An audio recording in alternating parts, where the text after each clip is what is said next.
Good morning, good afternoon, wherever you are. This is Antonio and Jasmine Bradley with the Bradley Real Estate Group here in Augusta, Georgia. So now let's talk about how to win your offer.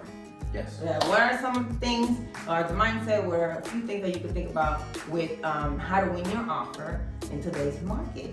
And number one thing that I would say is that you must come in offering your absolute best. Yes. Whatever, Yes, and that doesn't mean that you're gonna go extremely high, but you look at your comfort level and whatever that level is, where you know that this is my max that I'm willing to pay for this house.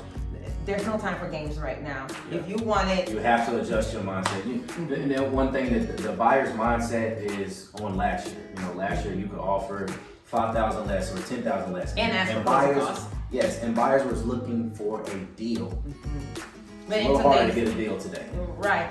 We're not going to say that you're not going to have favor and maybe get a deal, Right. but right now is not necessarily the time to play games and then later start lamenting and saying, oh my gosh, I wish I would offer more. Well, there's no time for games. Right now, you offer your absolute best, which is probably, if you're trying to win the offer, you're looking anywhere between 10 and 15% above the asking price, whatever that is, because there are other buyers. Not only are you competing with other buyers, but now you have to also think about other cash buyers. Yep. And no matter how good your offer is, cash is still king.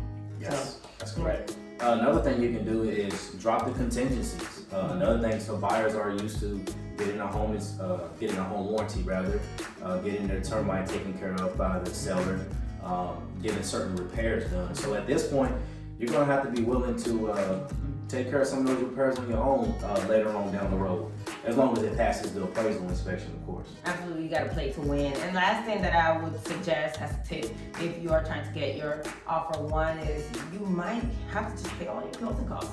And I'm saying might, because really I know the buyer mindset that you want the seller to pay the closing costs. Right. But if you want to win in today's market, your offer will look much better if you're not asking for any closing costs, because you have to think, sellers are smart and sellers are also being represented by an agent. So even if you come in offering $20,000, $30,000 above the asking price, they're smart. They're like, hey, we know that it might not pass appraisal. Yep. So if it's not going to pass they're appraisal, they're not going to get a portion. They're never going to see a portion of that money. Basically. exactly. So if it's not going to pass appraisal and they already know that up front, and you're asking them to pay closing costs, they don't want to come in to pay your closing costs, because they know that later, whenever the appraisal comes lower, then we're going to be arguing and negotiating about who's going to pay what percentage of the closing costs.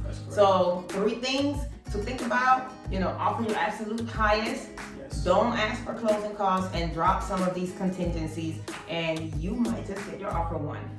We want to thank you so much for watching. Please don't forget to like, subscribe to our YouTube channel, Facebook, and Instagram. Find us. Check us out. We want to be part of your world, and we're always putting out little nuggets like this where we think might be informational, educational, and help you in the future. Thank you so much for watching. Thanks for watching. Be blessed. Bye.